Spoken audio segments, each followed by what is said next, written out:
সুপ্রভাত, বড়দের প্রণাম, ছোটদের ভালোবাসা জানিয়ে আমি আমার সকালটা শুরু করলাম। কেমন আছেন আপনারা? আমি কিন্তু ভালো আছি এবং পজিটিভ আছি। আমার প্রত্যেক দিনের সকাল এভাবেই শুরু হয় মায়ের মন্দিরে পুজো দিয়ে। জানেন তো, আমাদের যে এই মায়ের মন্দির, আগে যেখানে গোদরেজ প্রকৃতি, আমি যেখানে থাকি গোদরেজ প্রকৃতি, এর আগে ছিল বঙ্গশ্রী কটন মিল।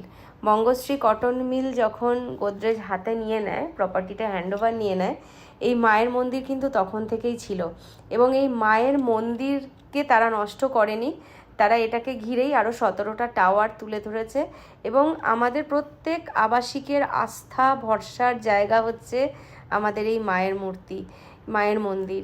ছোট্ট আমার মা, খুব সুন্দর তার মুখখানা।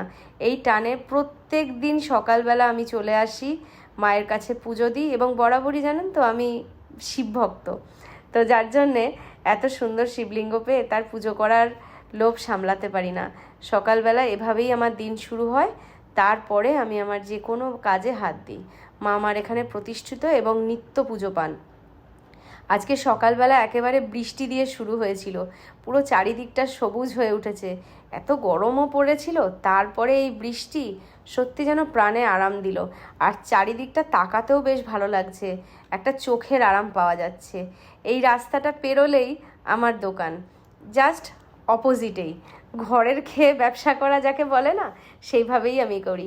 আমার যে বাড়িটা আছে, এই বাড়িটাতে আমি, আমার শ্বশুরমশাই আর আমার হাজব্যান্ড থাকি।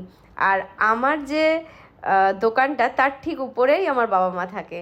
এই যে বাবা মার কাছে চলে এসেছি সকালবেলা, বাবা তরকারি কেটে দিচ্ছে আর মা রান্না করবে। কি ভালো কম্বিনেশন বলুন তো, এটা কজনের ভাগ্যে হয়। আর আসার সঙ্গে সঙ্গে মায়ের হাতের গরম ভাত, মাছ ভাজা, আলু সেদ্ধ আর ভেন্ডি সেদ্ধ। আসলেই বলে, একটু খেয়ে নে না মা, খেলে তো পেটটা ভরে, এত দেরি করলি কেন? বুড়িও না খেয়ে বসে থাকে। ও আজকে আবার ওনাদের অ্যানিভার্সারি। যাই হোক, আপনারা কিন্তু উইশ করবেন, ভগবানের কাছে প্রার্থনা করবেন যেন তারা ভালো থাকে। আজকে আবার কি হয়েছে জানেন তো, আমার দুজন স্টাফ আসেনি, বৃষ্টি পড়ছে, বাড়ি গেছিলো, আসতে পারেনি, রাজু আর কৃষ্ণেন্দু। যার কারণে যেন হাতাখুন্তিটা আমি নিজের হাতেই ধরে নিলাম। এটা হচ্ছে নিজের কাজ জানার সুবিধে। নিজে যদি কাজ জানি না, তাহলে কারোর উপর ভরসা করতে হয় না যে সে না আসলে দোকানটাকে আমি কিভাবে চালাবো। আরও সব ভাইরা রয়েছে আমাকে, তারা তো সবসময় হেল্প করে।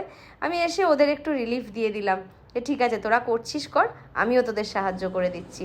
শ্বশুরমশাইয়েরও খাবার রেডি হয়ে গেছে, তার খাবার নিজে হাতে প্যাক করে দিলাম। এটুকু আমার করতে খুব ভালো লাগে। রান্না করে তেমন এখন খাওয়াতে পারি না, অন্তত খাবারটা গুছিয়ে দিই। শ্বশুরমশাইয়ের খাবার নিয়ে এখন ভোলা চলে যাবে, আমি খাবারটা প্যাক করে দিলাম। এবারেই আমার ছুটি। কেমন লাগলো ব্লগটা অবশ্যই কিন্তু জানাবেন। নমস্কার, ভালো থাকবেন।